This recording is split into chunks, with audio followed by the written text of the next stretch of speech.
यक ताज़ा तहकीकात मालूम भी है कि वबाई मर्ज़ कोरोना से तहफ़ुज़ लाए यूरोप में लगातिया लॉकडाउन करया हमादा शरह पैदाइश नुमाया कमी वाक़ भी है।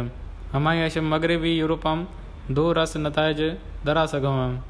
Oxford university journal human reproductive शाया तहकीकात ॿुधां थी कि साल 2021 आगाज़ यूरोप सॼो नाफ़िज़ कई लॉकडाउन करया बरतानिया, फ्रांस, जर्मनी, लिथुआनिया और रोमानिया समेत स्वीडन भी शरही पैदाइश नुमाया कमी रिपोर्ट भी है।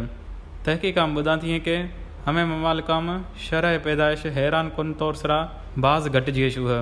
हमादा निज़ाम सेहत कमज़ोर रिपोर्ट मुताबिक लिथुआनिया कुलांश वधीक 28% जॾहिं त रोमानिया ॿियो नंबर सरा 23% शरह पैदाइश कमी रिकॉर्ड भी है। जॾहिं त मजमूई तौर सरा यूरोप 14% ताईं कमी रिपोर्ट भी है। हमें तरह स्पेन भी 23% ताईं कमी रिपोर्ट भी है, जॾहिं त फ्रांस शरह पैदाइश 14% ताईं कमी गिंदजी है। तहकीकात मालूम भी है कि बरतानिया रियासत स्कॉटलैंड 14, जॾहिं त इंग्लैंड में शरह पैदाइश 13% कमी रिकॉर्ड भी है। माहिरीन मुताबिक कोरोना पहिरों लहर दौरान मजमूई तौर सरा यूरोप 10 महीनों ताईं लॉकडाउन नाफिज भी हुआ।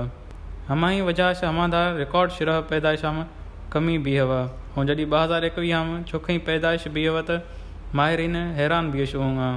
तहकीकात ॿुधां थी कि मुमकिन तौर सरा यक दुमी आश फासलो एक नवे हिदायत सरा अमल खनवे समेत हमें तरह दुमी वजूहात वजह से हमल आश गुरेज कहे है।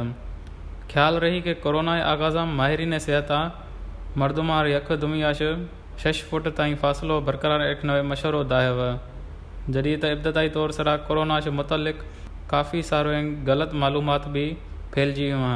हमारी वजह से दुनिया मरदुम खौफ शिकार हैं।